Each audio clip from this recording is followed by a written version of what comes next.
Nama saya Muhammad Hasun. Saya ingin bertanya, bolehkah kita sebagai Ahlus Sunnah wal Jamaah bercampur baur dengan kelompok atau pihak-pihak yang lain, artian golongan-golongan sebelah?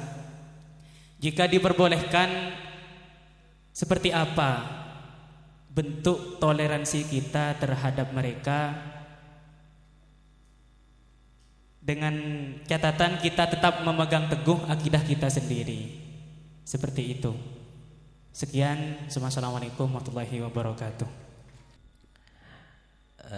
Langsung saja ya. Toleransi itu adalah ajaran Islam ya, ajaran agama kita.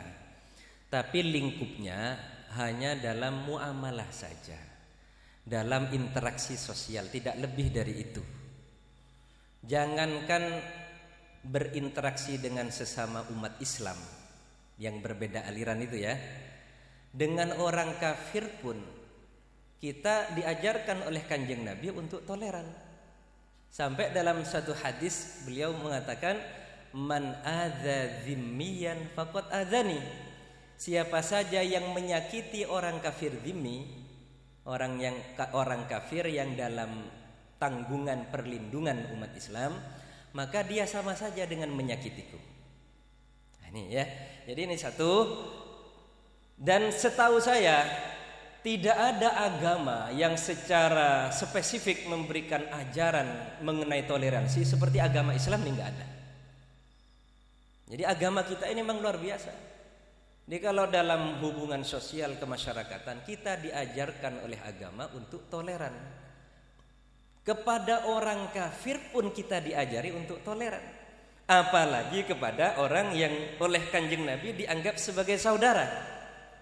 Al-muslim akhul muslim. Nah, ini. Jadi gambaran besarnya seperti itu. Jadi kalau kita bisa toleran dengan orang di luar Islam, mestinya kita juga bisa toleran dengan sesama umat Islam. Cuma kemudian kita tidak menutup kenyataan juga bahwa kita punya kewajiban untuk amar ma'ruf nahi munkar.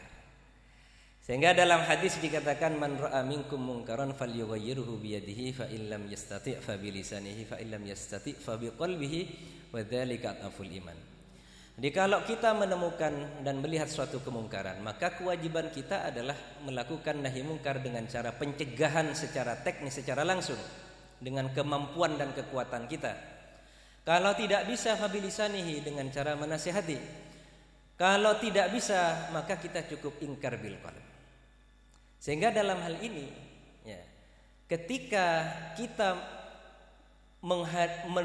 mendatangi suatu tempat atau suatu perkumpulan di mana di sana ada kemungkaran, maka kewajiban kita adalah memperbaikinya. Kalau tidak bisa, maka kita harus keluar.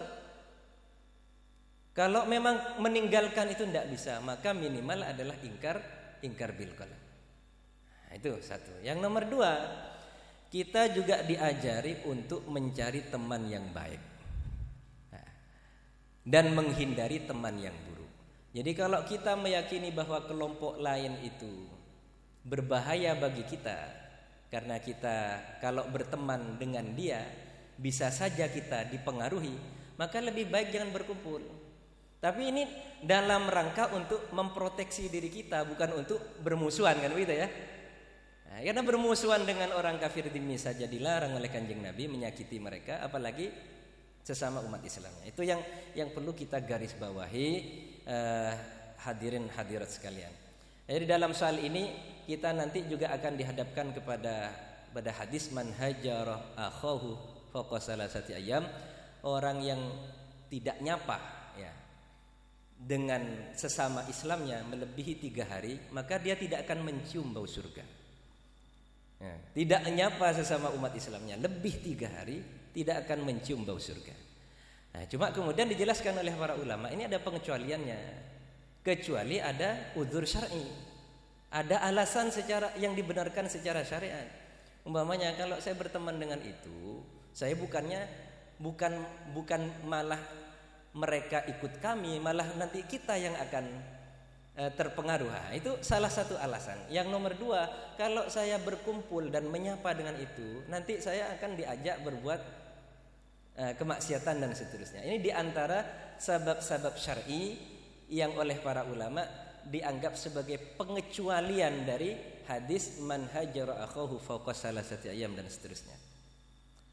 Jadi secara keseluruhan toleran itu ajaran Islam, tapi juga ada batasan-batasan yang nanti acuannya adalah kepentingan agama kita.